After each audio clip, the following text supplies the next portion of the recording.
కర్నూలు జిల్లా పత్తికొండ నియోజకవర్గం వెల్దుర్తి మండలం పర్యామల గ్రామంలో మరి ఉగాది పండగ సందర్భంగా ప్రతి సంవత్సరం ఆ పర్యామల గ్రామంలో చెన్నకేశ్వర స్వామి ప్రభ రథోత్సవం జరుగుతూ ఉంది.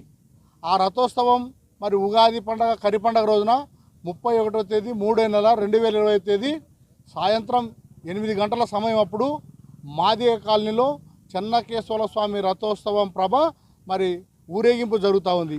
ఆ చెన్నకేశ్వర స్వామికి మొక్కులు తీర్చుకోవడానికి అక్కడే ఉన్నటువంటి మరి రమణయ్య అనే వ్యక్తి వాళ్ళ భార్యతో కలిసి ఒక బిందె మొక్కుల ప్రకారం మరి మొక్కు తీర్చుకోవడానికి బిందె నీళ్లు పోసి టెంకాయ కొట్టుకోవడానికి పోతే అక్కడే ఉన్నటువంటి ఆ గ్రామానికి చెందినటువంటి మరి ఆధిపత్య కులానికి చెందిన వారు కుల వివక్షత అంటరానితనంతో మాదిగలు ఆ దేవుడి దగ్గరికి రాకూడదు, టెంకాయ కొట్టకూడదు, నిల్లు పోయకూడదని ఉద్దేశంతో కేవలం కుల వివక్షత అంటరానితనంతోనే రమణయ్యపై ఆ గ్రామానికి చెందినటువంటి మరి రెడ్డి కులస్తులైనటువంటి రాధాకృష్ణారెడ్డితో పాటు తన అనుచర వర్గం 5 మంది కలిసి మరి ముకుమ్మడిగా ఆ దివిటీలు తీసుకొని దాడి చేసి ఈ అబ్బాయిని రక్తగాయాల పాలు చేశారు.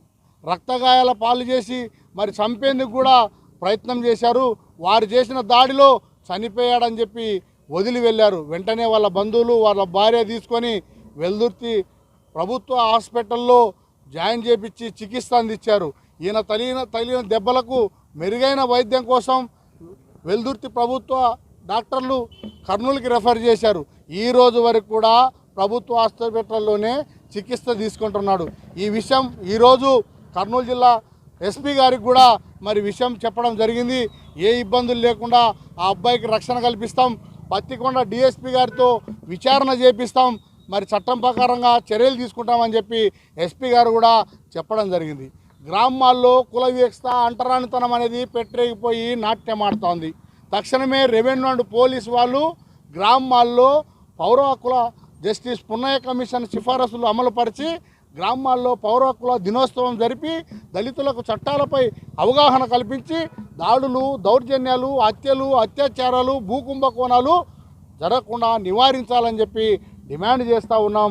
పర్యామల గ్రామంలో రమణయ్యపై ఎవరైతే ఆ గ్రామ సర్పంచ్ రాధాకృష్ణ తన అనుచర వర్గమైనటువంటి 5 మంది మరి సంపాలని ఉద్దేశంతో మరి దివిటీలు తీసుకొని మరి మీరు ఊరేగింపు దగ్గరికి గుడి దగ్గరికి వస్తారా అని చెప్పి అంటరానితనంతో దాడి చేసినటువంటి వ్యక్తిని తక్షణమే పోలీసులు అరెస్ట్ చేసి రిమాండ్ పంపాలి.